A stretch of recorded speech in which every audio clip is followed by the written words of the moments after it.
All set, Madam Clerk?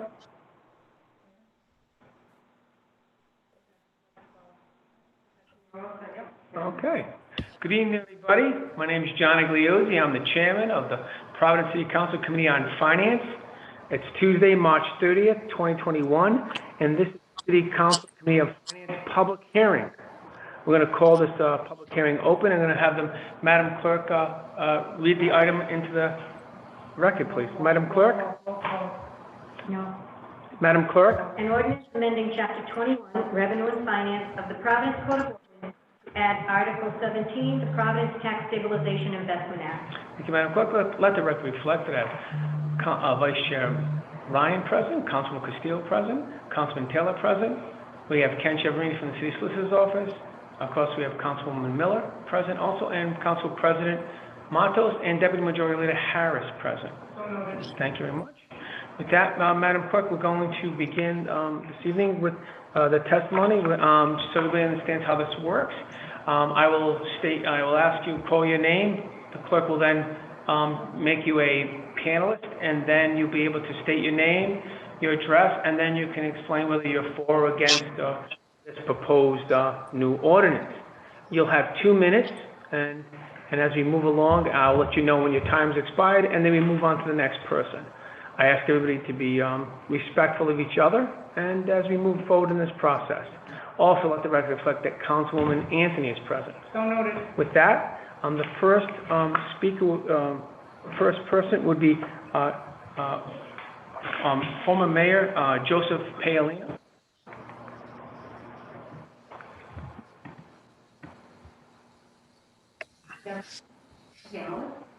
Mayor Paolino, can you hear us, sir? You are muted. How are we doing? Are you there now? Great. Yes, great. Welcome. Good evening. And you state your name for the record, of course, where you live, your position if you want, Sure. and then you have the mic for 2 minutes. Okay, Joseph R. Paolino Jr., 10 Orchard Avenue, Providence, Rhode Island, lifelong resident of this great city. I'm here to talk about a very well-intentioned ordinance that you've all put together for tax stabilization. I know where it's coming from. You want to try to do more for your city and try to get more for the neighborhoods, and I think that's extremely admirable. But I want to say that right now we're in a time with this pandemic that tax stabilizations are to try to help get some development that we're normally not going to get. I can tell you that what's happening right now throughout the country, when leases are coming due on office buildings throughout Providence and everywhere else, major tenants are going to be asking for less space. People are working remotely, like you're working remotely tonight. And in order to get a tax stabilization, right now, I need to tell you that it's kind of cumbersome working in Providence, trying to get what's already on the books now. To further it, to put further restrictions in there, I think you're going to see a lot of developers and property owners just maybe throw up their hands and say, gee, this is just too much for me. In New York alone, with what's happened with this pandemic, they're going to lose about $2.5 billion a year just in property taxes in that city. Why? Because the properties aren't worth what they used to be worth. If you're just driving downtown Providence, it's very simple. Just look at the parking lots. They're all empty. So they're not, whatever the assessment has been made on those, I can tell you that those property owners are going to come back and ask for a reduction in value because nobody's parking there. They're not taking in the income and they're not worth what they were. Right now, you have about 5 office buildings downtown, 5, that major pieces of property that have problems with their lenders, either going up for auction, going up for foreclosure, the special servicers are involved in it. And the downtown just is not the panacea that it was. I've just tried to put together a hotel. It's a beautiful masterpiece, probably the worst business decision I ever made, and probably the prettiest, most attractive project I've ever done. I can't open it. I can't open it because nobody's coming. And the one group of people that are traveling less are the business traveler and the business worker. I have a building 400,000 square feet here, 800 workers here, only 10%. are coming to work every day. As the vaccine comes, hopefully we'll get more and more coming here, but our restaurants are empty, our parking lots are empty, our office buildings are empty. And right now is a time that we want to give incentives, want to give opportunity, want to give more tax stabilization to people. But if you're going to make it more difficult to do that, I just don't think you're going to see the kind of development that you wish you would see. And so I don't know if that's over 2 minutes or under, but that's my message. I'd be very careful on this. I know there's a lot of different constituency groups that want to see this happen, but sometimes constituency groups don't see the entire big picture of what we have in front of us. And I would try to warn you in a very positive way, or suggest to you in a very friendly way, go slow on this. I think the city council would be making a major mistake if you pass this the way that you have it. And I think you'll probably see some court fights on it too if it passes. We need to expand the tax base in Providence. This tax stabilization is not going to do it during the times that we're in right now. Thank you, Mr. Paolino. Thank you, Thank Mayor. All right. Next individual, Michael Sabatoni. Mr. Sabatoni, Madam Clerk, could you promote him, please? Yes, Okay. Mr. Sabatoni, can you hear me, sir? Should be right. You're muted at this time. He's right there on the bottom, right? Yep. Mr. Sabatoni, you're muted. Can you please unmute yourself?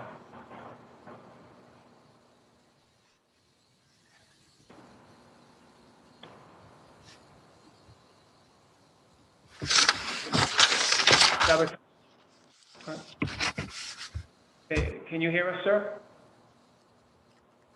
Mr. Sabatoni?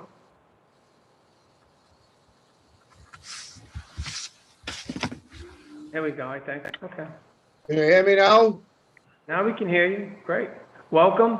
I hate the modern technology, Mr. Chairman, members of the committee. I was actually in my office waiting for a cell phone call, but this is much better being to address you from the conference room. So I appreciate your time, you and the members of the committee.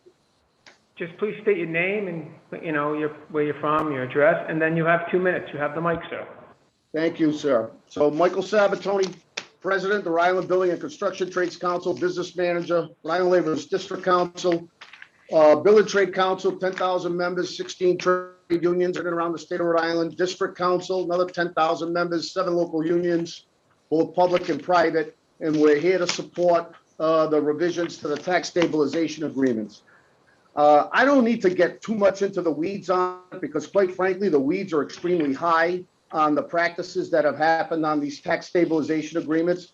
I'm going to let the flood of evidence that we've submitted to the council on the inappropriate behavior of a lot of the developers in the city not complying with their tax stabilization agreements speak for themselves. So now I'm just going to ask members of the committee and then the council at the end of the day, once you review the facts, not what we think, what the trend might be, what the future might hold, and the circumstances that we're in, just look at the past practice of what's happened in this city on the commitments and the covenants that have been signed with the city, and the reporting and the dismal responsibility, quite frankly, that a lot in the development community have acted upon.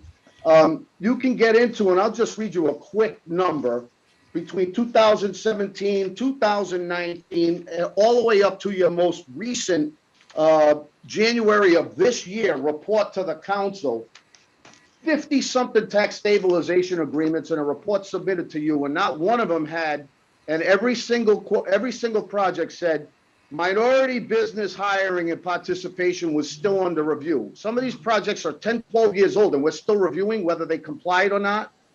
And I can go on the hiring practices and the misclassification and the slew of violations that you're going to hear from a few people that come after me.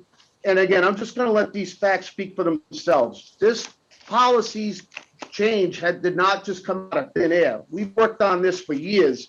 We've got together sound policies from other areas. We've worked with nationally renowned attorneys to address and to come up what we believe is a sound public policy that's fair for both the development community as well as make sure that the city residents get what they're paying for by having developers comply and pay family sustaining prevailing wages and benefits in an area when these projects are under construction, and then also family sustaining wages for post-construction jobs that are created.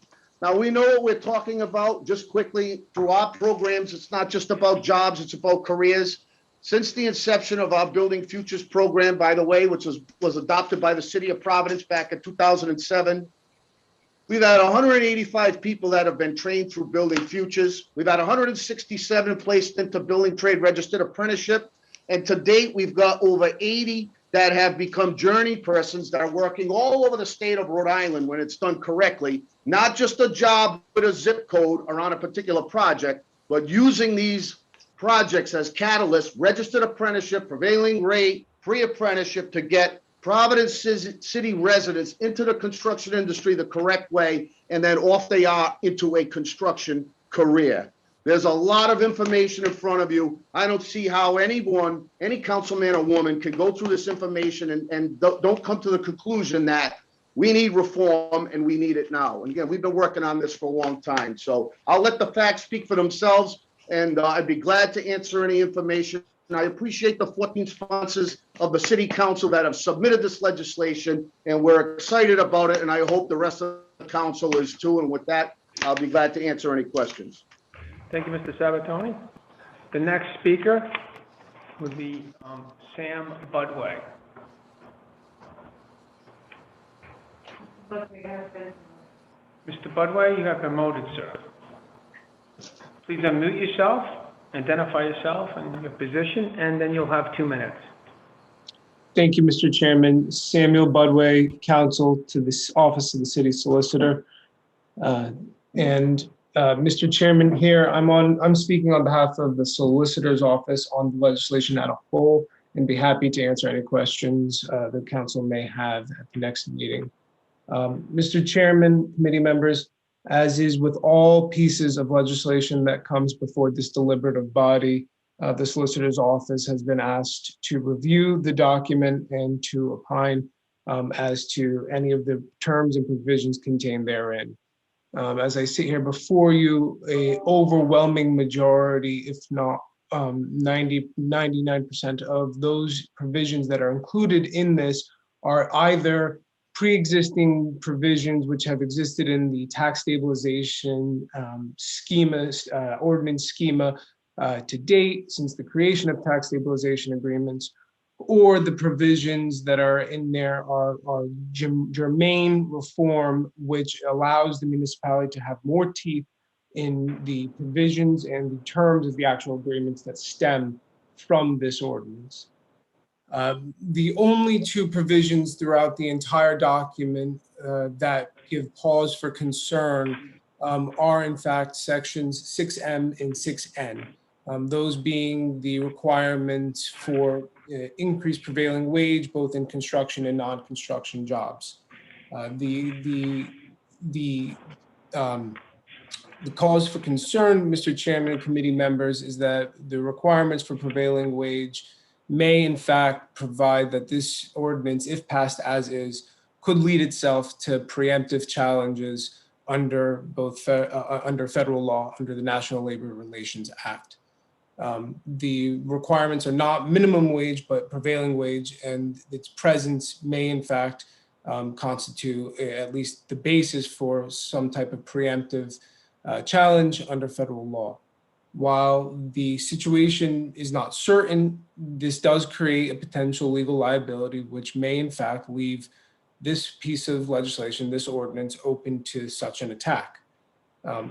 We're happy as the Solicitor's Office to continue to work with the council in creating amendments to the existing document, which would further the goals and the policies and the intent behind the document. And in fact, we would be happy to include other provisions such as notwithstanding the ability to be preemptively challenged, that certain provisions could move forward. However, given that the document is in its current form, we ask that the council, when this does return to committee for further review and then to the full council for final consideration, that the document be submitted in such a form that puts the municipality and the city council specifically in the least amount of potential legal liability as possible. We want to strike the balance of creating an instrument that serves the goals of the municipality and serves the incentive, the tax incentive that is put before certain types of projects, but we also want to make sure that we're doing so in the most responsible manner possible. So with that being said, Mr. Chairman and committee members, I thank you again for your time this evening, and I'm happy to speak more to this effect moving forward, and be happy to speak with you on Yep. this matter, Love you. when it returns back to committee. Yep, I got it. Love you. Thank you. Excuse me, could everybody, who's a panelist, please mute. Thank you very much. Thank you, Mr. Budway. Next person to speak is a Richard Lapin. He's right above, right? He has been moved to a panel. Did you promote Mr. Lapin?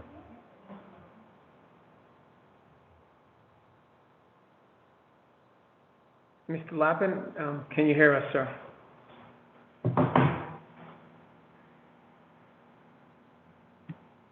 Mr. Lapin? I'm here. Hello? Good evening, Mr. Lapin. Please state your name and your position or what organization you're from, and you can give us your opinion, pro or con, on this proposed new ordinance. You have 2 minutes, sir. Thank you, Mr. Chairman, and the other members of the committee. I'm Richard Lapin. I'm a member of the Providence Foundation's Executive Committee, and in the chair of a subcommittee which is focused on Providence's tax stabilization program. Our committee has been reviewing the ordinance and will be taking its recommendations to the Providence Foundation's Executive Board on April 7th, and will then be prepared to discuss our suggestions with the council in detail at that time. So we hope to be able to have another opportunity to discuss the issues with you. I think that we can all agree that the city, although meeting its current obligations and even while building its rainy day fund, is significantly challenged in the mid and long term by its unfunded pension and health liabilities, and that the city is not competitive with Boston and other communities in the Northeast Corridor in terms of its tax burdens, its general cost of living, and its public education system. Given that, the most significant tool that the city has for resolving its pending fiscal crisis is its tax stabilization program. If done well, and if done equitably, this program which is offered in many communities like ours, some larger, some smaller. This program will encourage economic development with the construction of new and renovated buildings, both large and small, and in all of our neighborhoods, which I think is really critical for the program. It will attract new businesses, institutions, and families to locate or live in our city. It will encourage existing businesses and institutions to remain and expand in the city, while also encouraging existing families to remain in the city as the tax burden is reduced. It will bring well-paying construction jobs and new permanent job opportunities.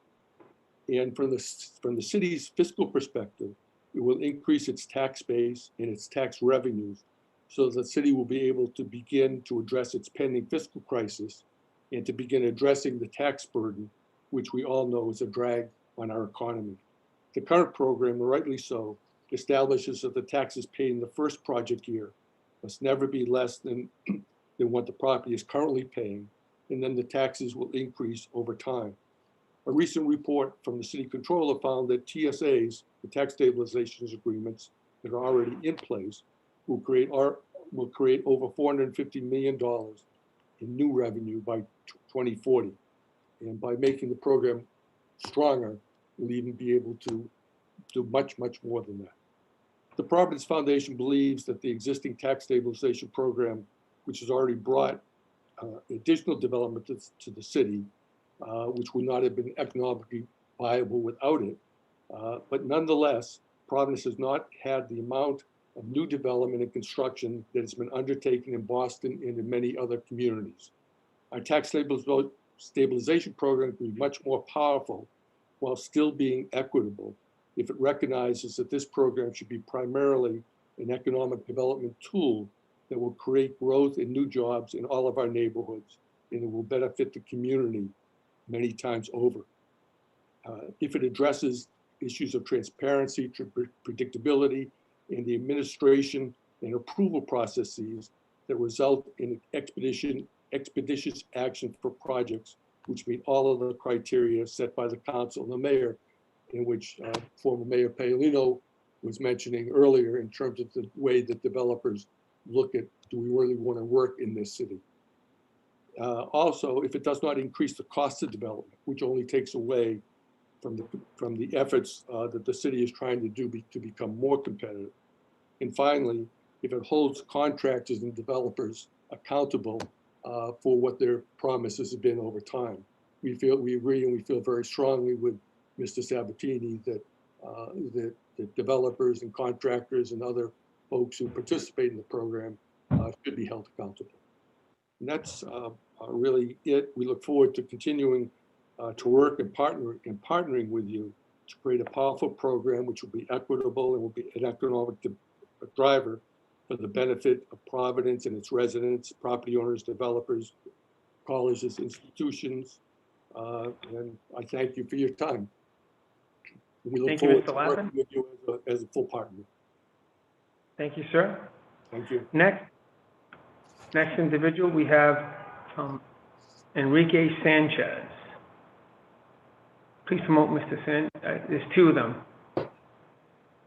See if we have, right? Mr. Sanchez, can you hear us, sir?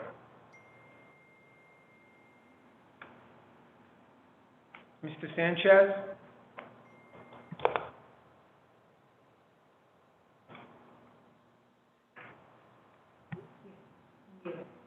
Mr. Sanchez, you're muted, sir.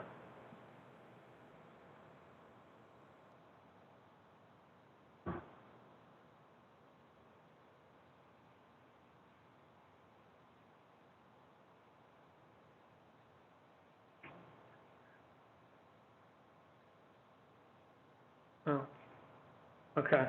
I don't know. All right, well, we'll come back if the individual comes back. Madam Clerk, you can, I guess, unpromote Mr. Sanchez at this time. I'll try one more time. Mr. Sanchez? Okay, well, we'll come back if he needs to.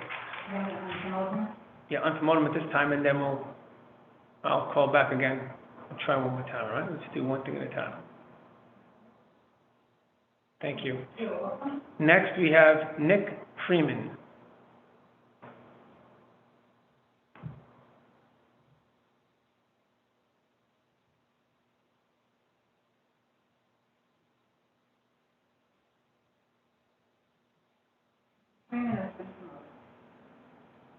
Mr. Freeman, hello. So please state your name, where you're from, do you represent an organization, and then whether you support or don't support this proposed ordinance, and you have 2 minutes, sir. Thank you, Mr. Chairman and honorable members of the committee. It's great to be back in front of you again. My name is Nick Freeman, 176 Whitford Avenue, Providence, Rhode Island, 02908. I am the Assistant Director of the Providence Foundation, the Downtown Providence Parks Conservancy. You already heard from one of my board members, Richard Lapin, who spoke a few minutes ago. And as he mentioned, TPF, the Providence Foundation, we'd like to work with the council to continue to improve the TSA program, but we do oppose the proposed amendment that's before you as it's currently written, as it adds new obstacles to economic growth, increases the cost of doing business here locally, and doesn't address some of the longstanding concerns that have been raised over the years about the TSA program as it currently exists. I'd like to start by just briefly talking about the purpose of the TSA program and the goals of it. TSAs are first and foremost a tool for attracting investment and expanding the tax base of our city. They create an introductory tax rate for new construction and major rehab projects that encourages new growth while never actually reducing the taxes below what they were before the TSA. I want to say that again because this is such a major misconception about this program. The taxes start at what the property is paying before the tax stabilization and only go up from there. As somebody's mentioned already today, the controller recently released a report showing the city is receiving $450 million in new revenue over the next 20 years from tax stabilizations. Yet, despite this great tool for encouraging economic growth in our city, Providence isn't growing or isn't growing nearly fast enough. From 2009 to 2019, Providence's tax base actually grew slower than the rate of inflation, while the cost of city services continued to rise rapidly. Additionally, housing experts across the country point to Rhode Island and our lowest in the nation new home construction as the leading cause of rising rents and inaffordability in our state. 5 years ago, Rhode Island Housing said we needed to increase the number of homes in our state. They wanted us to produce 4,000 new homes per year just to keep up with demand. We haven't produced a sixth of that in the 5 years since. We are way below the growth that we need in this city. So why is that happening? Why aren't we achieving the levels of growth that we'd like in this city, in this great town that we live in? Well, it's because Providence is at a disadvantage comparatively with our peers around the region. And TSAs are the tool that are meant to level that playing field so Providence can compete with other cities around the Northeast. Providence has similar construction costs, but much higher taxes and much higher permitting fees than other cities around the region. We can't compete with Boston if people are paying 83% more in permitting fees and 46% more in taxes than they do in Boston. As currently written, the amendment before you adds more onerous new requirements on the people who want to invest in our city and would force them to pay higher costs than they would in other places around the region. That's only going to discourage the very economic growth that we need here. Unless we streamline the TSA process and encourage new development locally, investment, businesses, jobs, they're all going to go elsewhere in the region while Providence stagnates. I'd also at this point, like to mention one thing that somebody else brought up in here is a comment about non-compliance with tax stabilizations. And as most of the people on this committee know, I worked for the council for over a decade, and I was really proud to work with the council and work with the people in the internal auditor's office and the treasurer's office. And I remember those reports, and I remember a lot of the things about trying to improve the TSA program. I had the honor to work with Matt Clarkin and Jim Lombardi and Gina Costa, your last three internal auditors, including on some of the reports that talked about lack of compliance. And I just want to point out that those reports had some great recommendations for improving compliance on TSAs, and this amendment doesn't include them. So when I hear about non-compliance issues, that's where my mind goes. I'd also point out that in 2014, the City Council created the Task Force on Economic Development that had a number of recommendations for improving tax stabilizations as well. And this amendment doesn't achieve those recommendations either. So I think there's a lot of great ways that we can work together, that we can try to improve this. But as has been brought up by former Mayor Paolino, the timing of this is especially disconcerting right now.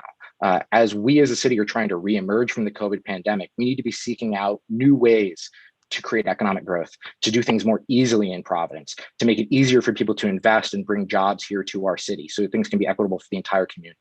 This is throwing new hurdles in front of attracting jobs and investment.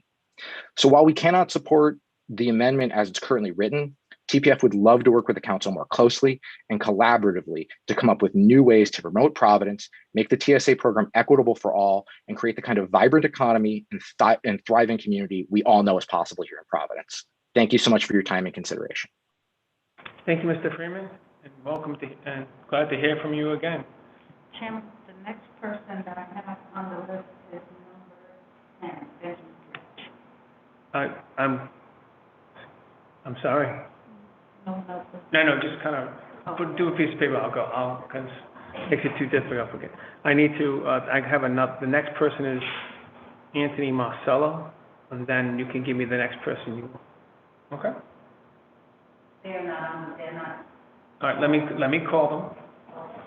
Just so you understand, the way it works is a public hearing, so I will call the person's name several times like we do if we were physically here. Okay. I will give them every opportunity to respond. And this way, at least on the public record, this is for everybody's edification, the clerks, that I've mentioned the person's name several times, I've asked them to respond, and if they don't respond, if somebody requests, then we can move on. That's the proper process, okay? So with that, is Anthony Marcelo present? He is not showing up. Okay, Mr. Marcelo, if you're there, please call. Mr. Marcelo, there, please call. Okay. Next, we'll go on to the next, okay? Peter Crump. You have Peter Crump, Madam Clerk. Peter Crump is not showing on the, Peter Crump. Do you see Peter Crump? no. Okay, thank you, Madam Clerk. Next, why don't we go with, the next person, let's go, assuming is Joe Walsh. Is Joe Walsh there?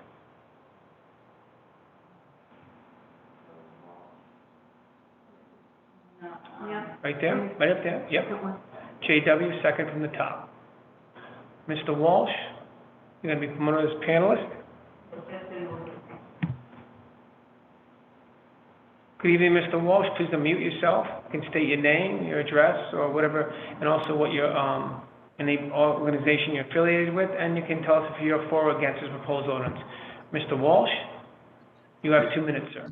All right, thank you, Mr. Chairman and members of the committee. My name is Joe Walsh, and I am the business manager of IBW Local Union 99. I represent 800 women and men in the electrical craft workers throughout the state, a great many of which live in our great capital city. I am in favor of this TSA program as it has been presented. I believe it is only fair that when tax relief is offered to a project, it should benefit those who ultimately make up the difference in the taxes, which ultimately is what happens. In effect, tax relief for a project is actually a reallocation of public funds and therefore a public project, which is why area standard wages are appropriate. The men and women of the construction industry who build the projects deserve to earn a living wage that allow them to live to a standard that their craft has earned. The very same craft workers, when earning the wage they deserve, can set a higher goals to open up their own companies and continue to lift their families to a higher standard of citizenship. It is also critical when a project is complete that those who work on the project are not in fear of living in poverty while working full-time on these great new projects. With that, Mr. Chairman and members of the committee, I want to again state that I am in favor of this and I urge your passage. Thank you. Thank you, Mr. Walsh. Safe and be well. Next, Madam Clerk, we have George Nee. George Nee.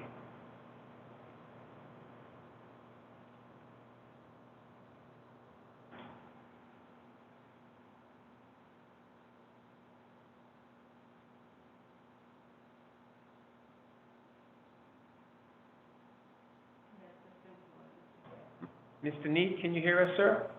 I think I just got on. Great. Well, Can you hear welcome. me? Please state your name. Yep, please state your name, your address, what organization, if you are affiliated with, and then you can state whether you're for or against this proposed ordinance. Mr. Nee, you have 2 minutes, sir. Thank you, Mr. Chairman, other members of the council. My name is George Nee. I'm the president of the Rhode Island Afl-Cio. Our office is located at 194 Smith Street in the great city of Providence. I think the question before you tonight is very simple. What is fair and just for all? For all, not for some. We are, with these programs in the past and probably going forward, using public dollars. And when we use public dollars, we believe that they should benefit all of the citizens of our state and not just a few. We've been doing it this way for a long time, and I think the evidence that has been presented by the building trades and the research that they've done is extremely detailed and very compelling. And I think that this is the time to look at this program, make the modifications that are being suggested here so that going forward, everybody can benefit and our city and our state can move forward. Thank you very much for your time tonight. Thank you, Mr. Nee. Be safe and be well, sir. Next, Madam Clerk, Nancy Idaluca.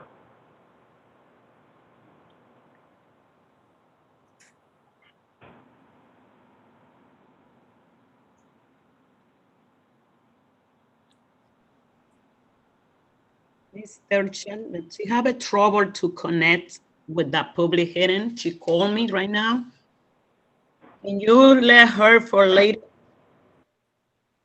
Oh, yes. Okay, Councilman, she's having trouble connecting. Okay, yep, we'll call upon her later on as we move forward. Thank you. Thank you, Councilman. Thank you. We'll come back. Next, Justin Kelly. Justin Kelly. I saw him.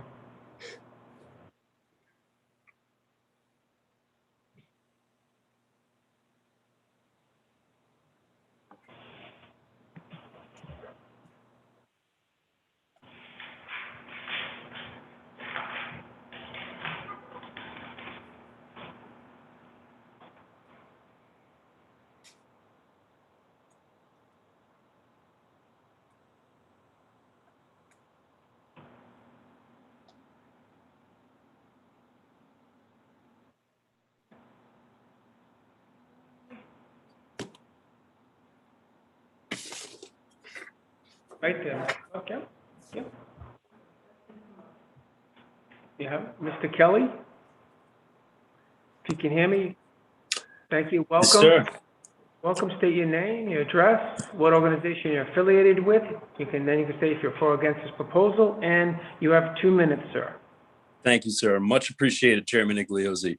My name is Justin Kelly. I'm the business representative for the Rhode Island Painters and Allied Trades, the chairman of the organizing committee for the Rhode Island Construction Trades Council. We are in favor of this ordinance, and this is simply put by many others tonight, and I just want to reiterate and then hit a couple of key points. I promise I will keep it brief and within the 2 minutes. First of all, I think it's a very simple principle being put forward, that when there's public subsidy, there must be public benefit. It cannot just benefit a few, or the wealthy, or the powerful or connected. It must benefit working people, common people. The average citizen of the city of Providence needs benefit from the tax stabilization agreement processes. This ordinance will ensure that is the case. Currently, we have a broken system as it relates to labor law enforcement on projects that receive tax stabilization agreements. We are subsidizing fraud. We have documented evidence and proof of this. This is not my opinion. Over 140 individuals were misclassified as independent or subcontractors on projects that received TSAs from the city of Providence. That's just within the last few years. I guarantee you that with some of our earlier testimony, people who build projects in the city of Providence, if they want to invite the Department of Labor down to their job site, we'll probably find misclassified employees on their projects because the contractors that they procure have a repeated track history of doing so. So we know what's wrong. We know how to fix it. This ordinance is the solution. Right now, and I want to just say, misclassification of employees sounds like an esoteric thing, but what it does is it robs the individual worker of their ability to have a dignified employment. It creates a scenario that not only hurts working people, but also hurts honest businesses and hurts all of us in the fact that it denies tax revenue. So when you misclassify an employee, the tax burden of the employer is being put onto the worker.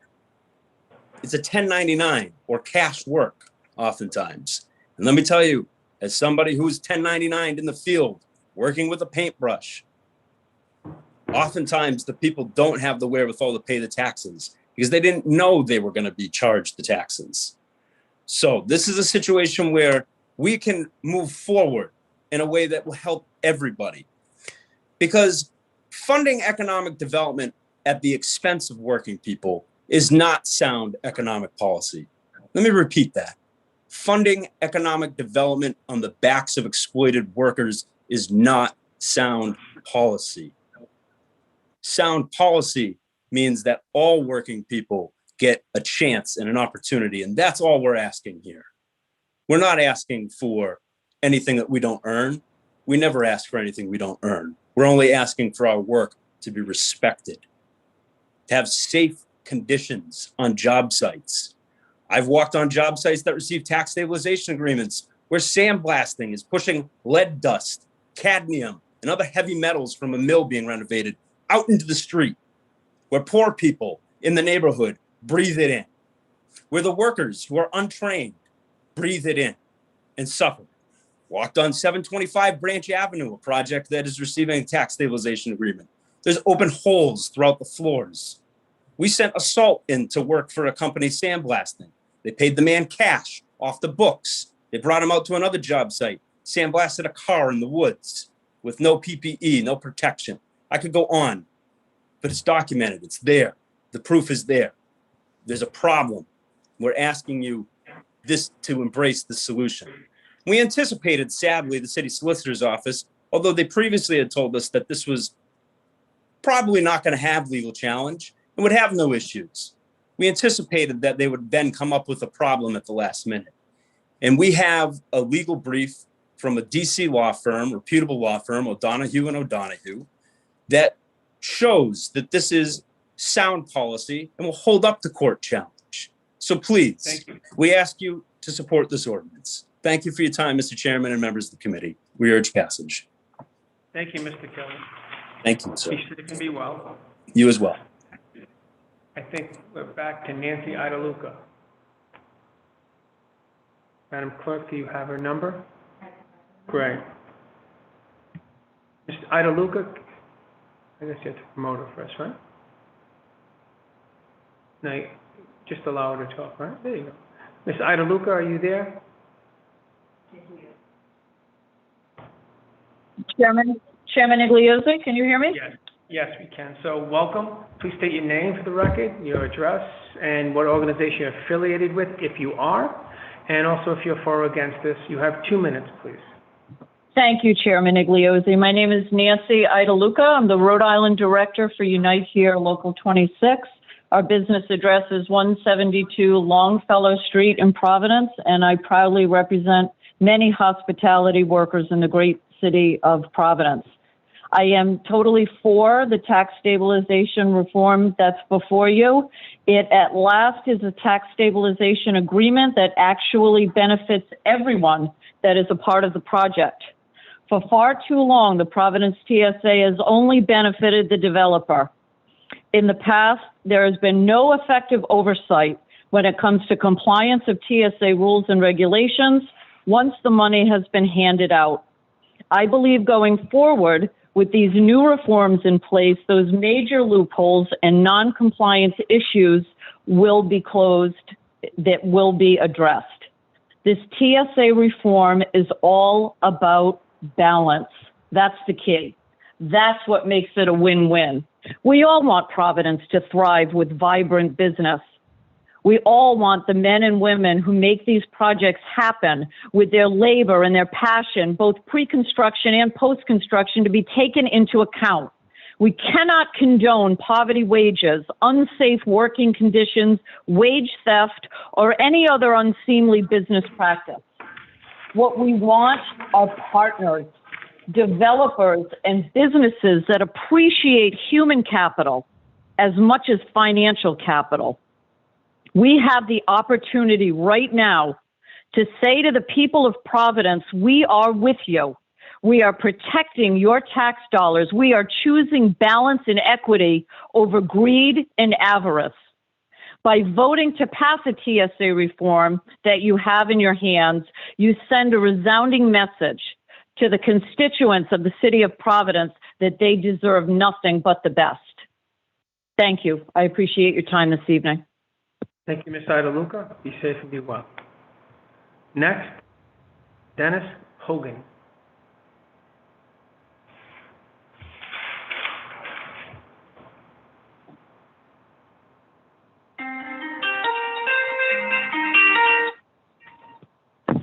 Ms. Idaluca, could you mute your side, please?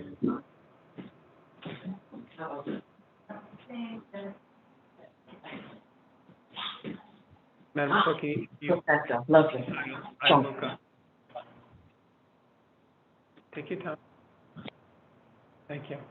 And Mr. Hogan.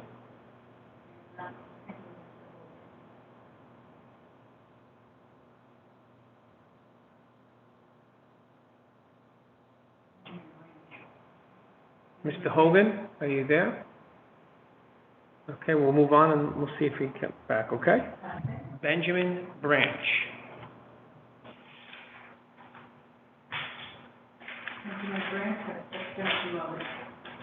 Mr. Branch, can you hear us, sir? Hi, can you hear me? Yes. Mr. Branch, please state your name for the record, your address. If you are affiliated with any organization, please state so. And you have 2 minutes, sir, for either state you're for or against this proposed ordinance. Sir, your time begins. Thank you, Chairman and members of the committee. My name is Ben Branchard. I represent Carpenters Local Union 330, which represents working and retired carpenters in Rhode Island and Southeastern Mass. I'm here in full support of the ordinance tonight, not only because the payment of prevailing rate will level the playing field between construction contractors that do already pay their workers a living wage and those that don't, and everything else that's already been mentioned tonight. But because the prevailing rate requirement also triggers reporting mechanisms that will allow the Department of Labor and Training, the Attorney General, to monitor workers' rights violations and exploitation in a way that's currently difficult for them, and frankly is something the city hasn't done throughout the TSA program. When a construction project is subject to the prevailing rate laws as written into this ordinance, the contractors on the project are required to submit regular documentation that they are paying the workers those wages, how many apprentices are on the site, the hours the construction workers are working, how many people are on the site every day. This is all documentation that's crucial in proving cases of wage theft, failure to pay overtime, all the things that Justin's talked about and Michael Sabatoni talked about, and we submitted as evidence to the council. This is rampant in the construction industry, even right here in Providence. And this reporting and documenting, that's something that through this, the city can sort of outsource that monitoring and oversight to the departments of the state that are already set up to receive, file, and examine those reports.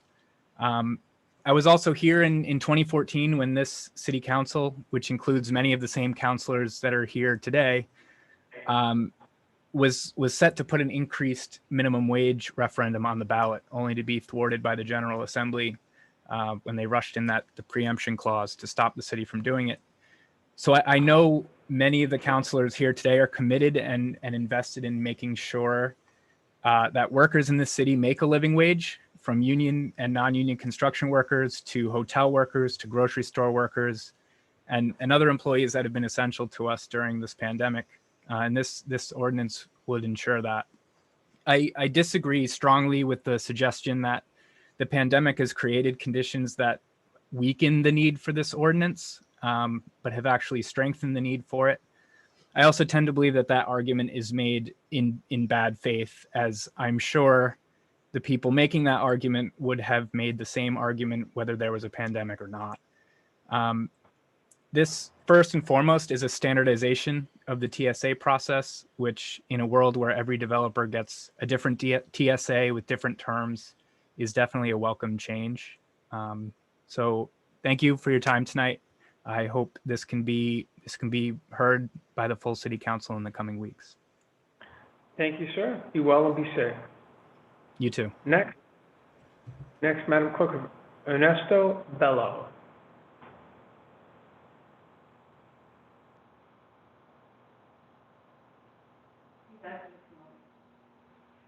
Mr. Bello? Are you there?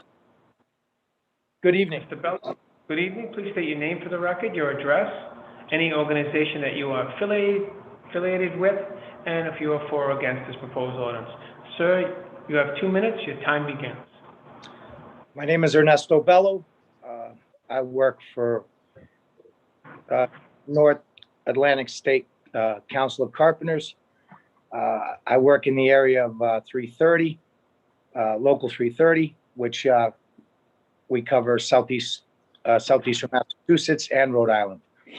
I would like to bring up a couple of examples of what's happening on job sites that are provided with TSAs, and the things that we feel need to be addressed and haven't been addressed. And we've been before you on several occasions where TSAs are being considered and have brought up these concerns and feel that it would help so that you having this language, this reform put in, would help you in standardizing this and not have us there at every meeting arguing and complaining about what should have been addressed long ago. Here are the two examples. 78 Fountain Street, which is a stone's throw from the city council. The general contractor chosen for that project was Callahan Construction, who has a long history of being involved in wage theft, insurance fraud, and tax fraud. And what I mean by their involvement is they bring subcontractors onto their projects that commit tax fraud, insurance fraud, and wage theft. We have that well documented and can bring more proof if necessary than you already have as to what happened. On that job, 78 Fountain Street, you had a subcontractor, Jesmac, who in return hired a sub and subbed some of their drywall work to a company called Fernandez Drywall. They supplemented some of their workforce. While on that job, the Department of Labor and Training went on the job per our request and found them in violation of the sub to a sub, Fernandez, who did not have proper workman's comp for their employees. The Department of Labor and Training then forced them to Jesmac to put Fernandez's people on their payroll. Had not the Department of Labor and Training been called out, there would have been insurance fraud committed on that job, okay, which cost the taxpayers of Rhode Island millions of dollars each year. Also, another job, 93 Chestnut Street. Rubicon was the general contractor on that site. The subcontractor, which did the siding and windows, was Excel Construction, also known as WCP, who at the same time had a project in southeastern Mass in New Bedford working at a prefab facility. And at that project, they were cited for over $100,000 in non-payment of overtime. So you have these workers working overtime, 60, 70 hours a week, and then being paid straight time to do so.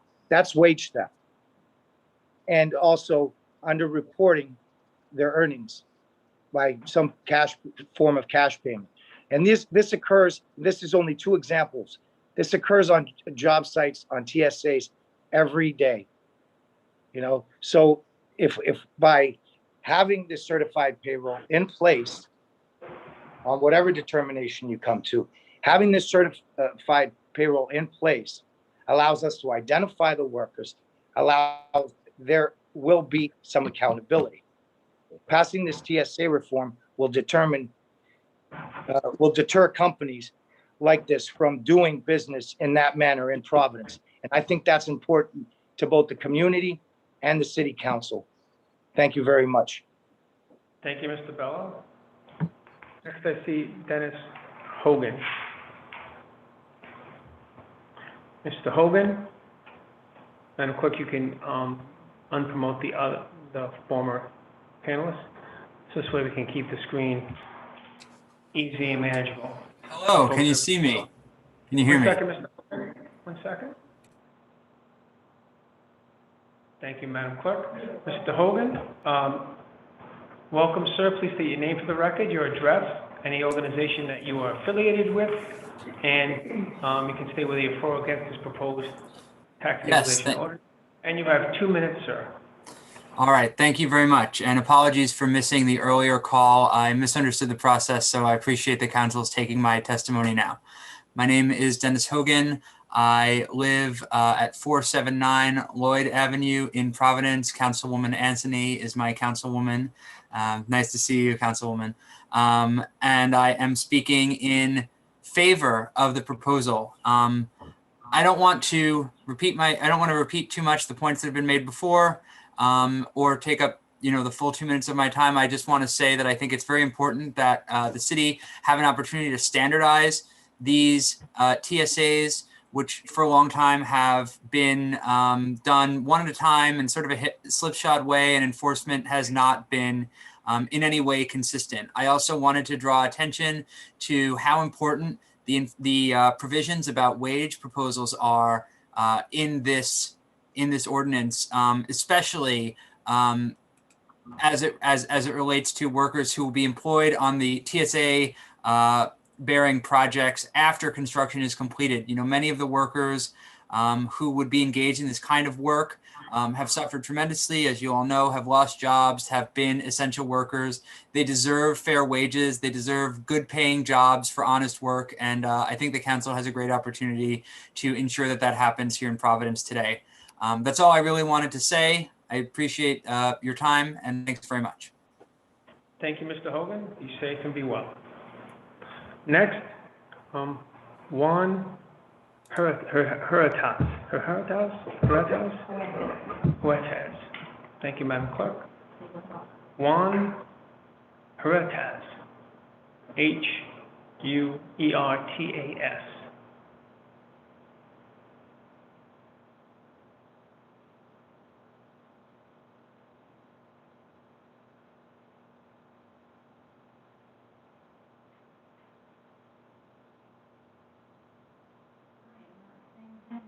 Okay. Then we'll go to the next person, Andrea Rojas. She's right there. You can see her. Right there. Andrea Rojas, can you hear us?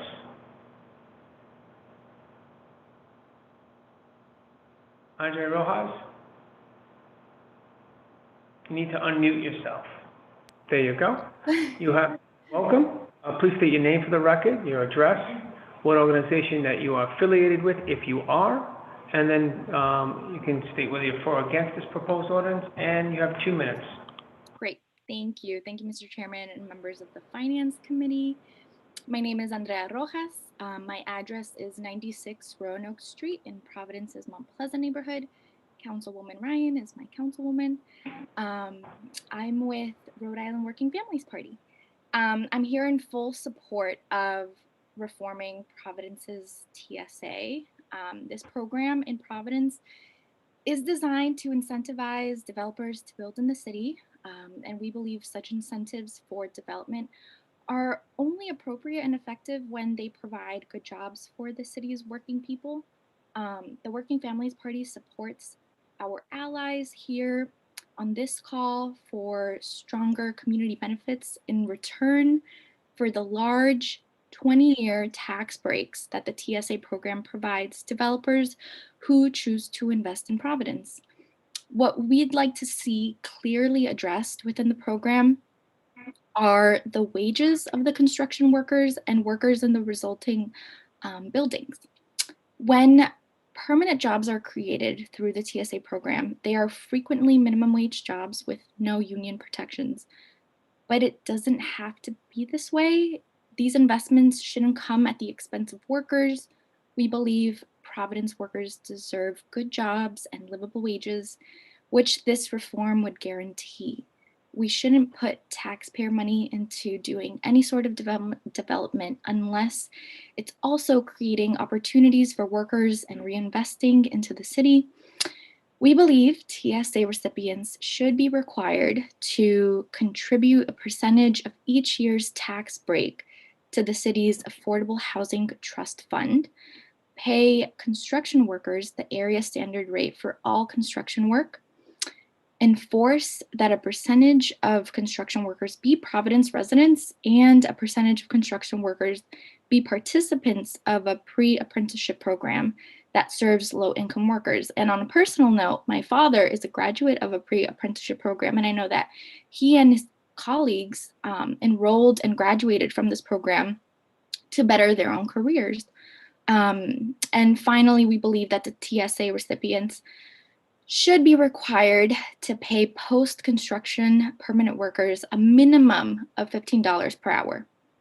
So I look forward to seeing conditions for workers here in Providence improved through this reform of the TSA, and thank you for your time. Thank you very much. Be well and be safe. Thank you, you too. Okay. Next, we have Caroline Skunsick.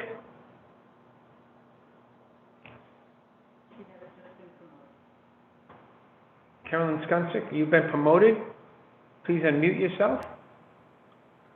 Welcome. Please state your name, father, and your address for the record. Any organization that you are affiliated with, and can talk whether you're for or against the proposed ordinance. You have 2 minutes. Thank you, Chairman. My name is Caroline Skunek, and I'm the Executive Director for the I-195 Redevelopment District. Our business address is 315 Iron Horse Way in Providence. We submitted written testimony in advance of tonight's hearing, so I'm going to keep my remarks very brief tonight. In short, there is an existing TSA ordinance that governs projects within the 195 district and has standardized TSAs in the district, and this ordinance has been working well. We currently have over $600 million of development that's been completed, under construction, or planned in the district.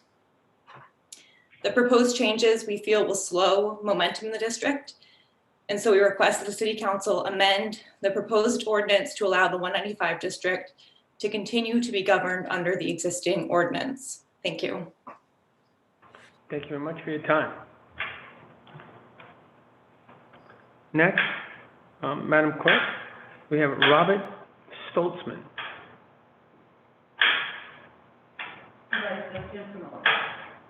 Mr. Stotzman, you've been promoted, sir. Please unmute yourself. You can state your name, your address for the record, any organization you're affiliated with, and if you're for or against this proposed ordinance.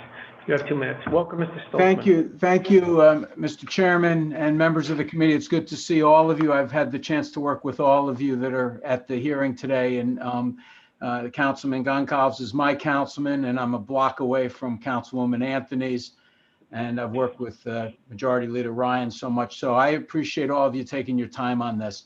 I'm a board member at the Providence Foundation, and I'm also, I'm under the volunteer phrase of no good deed going unpunished. I've been working on this. And Chairman Igliozzi, as you know, I've worked on many development projects in the city. And I'm first of all, I want to say, I've not talked to anybody that's opposed to the accountability and the compliance. We absolutely need to have public confidence that wage theft is not occurring. We agree with that. We also agree that a standardized process is good. So we thank you for this process. I am technically opposed to some of the language in this ordinance, and I'd like to just give you 2 examples. You'll see in this discussion a conflation. We're conflating living wage with prevailing wage. So for example, the way the ordinance is drafted now, with a requirement for every job position on every job at every contractor to be at prevailing wage, a master electrician might be, let's say, $40 an hour. I don't know the exact number. I believe it's around $40 an hour. So a contractor that has trained and has in-house electricians for $38, that he's paying $38 an hour, would be unqualified for this job. So we're not against a living wage. We're not against assuring that wage theft isn't occurring. We're asking that we take a step back and go through the language to make sure that it doesn't have the unintended consequence of making a job economically unviable. And I do think we have a problem. Again, it might be just a communication problem on the post-construction wages. If, for example, it's a single occupant hotel, for example, and we ought to assure that the hotel workers are being paid a living wage, no doubt about that. But if it's a commercial office building, such as in the 195 district with multiple tenants, a variety of different training programs within the job site, the ordinance doesn't call for a living wage. It says the current ordinance calls for a post-construction job at twice the poverty level with a 5% or with a $5 an hour offset for wages. I just don't think anybody's thought that through in the different types of projects that would qualify. When I say that, thought that through enough so that we can get something that everybody can work on. So I'm urging you to absolutely proceed with a standardized tax stabilization ordinance, maybe one that doesn't even have to come before you. Ideally, it's so standardized and so easy, it can be done administratively, and it's not subject to the pitfalls of you being of certain elected officials being up for election or whatever. So it has the confidence of being an administrative matter as well. So we look forward to working with you. We're hopeful you'll give us the time to get formal comments to you on the specific legalities of some of those issues, and we appreciate your time. Thank you, Mr. Stotzman. Be well and be safe, sir. Madam Clerk, I have gone through the entire list of individuals who signed up for this public hearing. And that's, as you know, it's meant in the record. There are several documents. I'm just going to enter them into the record. There is a letter from the Afl-Cio from Mr. Mancino, and of course it's signed by Mr. George Lee, Patrick Crowley, and of course we have Paul McDonald, and all of these letters out of the record are in support of the proposed TSA. We then have a few letters from the Providence Innovation Design District, in which they at this time are opposing or looking for, amendments and changes and et cetera, et cetera. The letter speaks for themselves. I don't want to speak entirely. We also have a letter from Mr. Paolino, who spoke on his position. We also have a letter from the Foundry, which talks about their concerns about this TSA. And we also have a letter written by Mr. Stotzman, as well as Mr. Crump, entered into the record as opposition. With that, Madam Clerk, we have heard from everybody who has signed up for this public hearing. The City Council Committee on Finance public hearing concerning item number 1 is, thank you everybody for participating. It's hereby closed. Be well and be safe.